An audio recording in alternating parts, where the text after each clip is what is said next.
பிறப்பு ஒரு அழகிய தருணம், இறப்பு ஒரு மறுக்கப்படாத உண்மை. இவை இரண்டுக்கும் இடையில் வருவதுதான் காதல். இந்த காதல் ஒரு புனிதமான உறவு. இந்த உறவு எவ்வளவு நாள் நீடிக்கிறது, நீடித்த உறவு எதனால் வலுப்பெறுகிறது என்பதை விளக்கும் விதமாக அனுபவம் நிறைந்தவர்களின் வாழ்க்கை கற்றுத்தரும் அழகிய காதலை இச்சின்னஞ்சிறு கதையாக சிறகின் நிழல் மூலம் உங்களிடம் கொண்டு வருவதில் மட்டற்ற மகிழ்ச்சி அடைகிறேன். இது ஒரு உண்மையான காதல் கதை.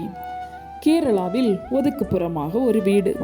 அங்கே 8 சென்ட் நடுவில் ஒரு 3 சென்டில் ஒரு வீடு. வீட்டை சுற்றி தோப்பு, தொடர்ச்சியான பருவமழை, குளிர்ச்சியான கிளைமேட், மரப்பட்டையில் பச்சையாக பாசம் படிந்த மலர்கள். பார்க்குற எல்லா பக்கமும் பச்சை பசேல்னு ஒரே குளிர்ச்சியாக இருக்கும். இந்த பக்கத்து வீட்டுக்கு தான் எங்கள் வீடு.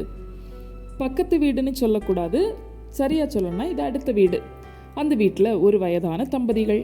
அவங்கள தேடி யாரும் அந்த மாதிரி இல்லை. பசங்க எல்லாம் வெளிநாட்டில் இருப்பாங்க போல். நாங்களோ புதுசாக கல்யாணம் ஆன ஜோடி. குழந்தையெல்லாம் இல்லை. வார நாட்களில் எங்கள் 2 பேருக்கும் வேலைக்கு போயிட்டு வரவே சரியாக இருக்கும். எப்படியோ எங்களுக்குள்ள பழக்கம் ஆகி ஒவ்வொரு சண்டே ஈவினிங்கும் அவங்க நந்தவனத்தில் தான் எங்களுக்கு காஃபி குடித்து விட்டு 1 மணி நேரத்தை செலவு ஆக்கிட்டு அதுக்கப்புறம் தான் வீட்டுக்கு போவோம்.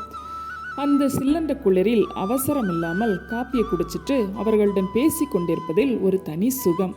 ஒவ்வொரு ஞாயிற்றுக்கிழமையும் அவங்க வீட்டுக்கு போகும்போது காஃபி டப்பா மூடிய திறக்க முடியாமல் அந்த பாட்டி தாத்தா கிட்ட கொடுத்து திறக்க சொல்லுவாங்க. தாத்தாவும் மீசையை முறுக்கிக்கிட்டு ஸ்டெயிலாக ஒரு வெட்டி சிரிப்போடு திறந்து கொடுப்பாரு. பாட்டியும் ஒரு நமட்டு சிரிப்போடு அடுப்பாங்கடைக்கு போயிடுவாங்க. இதை 2-3 வாரம் பார்த்துட்டு போன வாரம் போயிருந்தப்ப பாட்டிக்கு மூடியை ஈஸியாக திறக்கிற மாதிரி ஒரு டிவைஸையும் நாங்கள் வாங்கி கொடுத்தோம். இந்த வாரமும் வழக்கம் போல் எங்கள் ஞாயிறு மாலை விசிட்.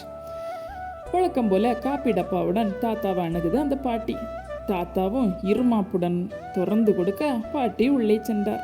பாட்டி உள்ளே செல்ல என் மனைவியின் பின் சென்று, பாட்டியே, ஏன் அந்த டிவைஸ் யூஸ் பண்ண நீங்கள் டப்பாவை திறக்கலை, மறந்துட்டீங்களான்னு கேட்குறாரு.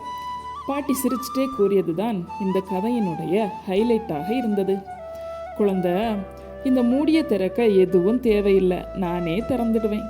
அவரை நான் திறக்க சொல்கிறதுனால அவருக்கு என்னை விட பலசாலினி ஒரு பெருமிதம், சந்தோஷம்.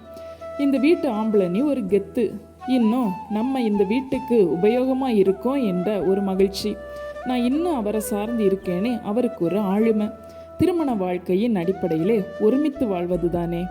இன்னும் வாழ போகிறது கொஞ்ச நாள் தான். யாரும் யாருக்கும் பயனில்லாமல் இருக்கோம் என்ற நினைப்பே இல்லாமல் ஒருமித்து சந்தோஷமாக வாழணும். அதுக்கு தான் இந்த நாடகம்னு சொன்னாங்க. கொஞ்ச நேரம் என்னால் ஒன்றும் பேச முடியல.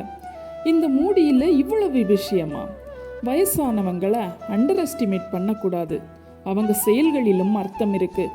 தன்னால் யாருக்கும் பிரோஜனம் இல்லைன்னு ஒரு நினைப்பு யாருக்கும் வரக்கூடாதுன்னு எவ்வளவு அழகாக சொல்கிறாங்க, அதையே செய்கிறாங்க.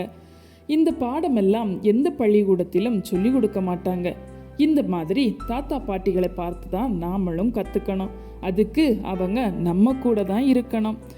காதலில் விட்டு கொடுத்து நம் உறவை பலப்படுத்துவோம். சிறகின் நிழலாய் உங்கள் வாழ்வும் தொடர நிழலாய் எங்களோடு பயணிக்க ஆசிக்கிறேன்.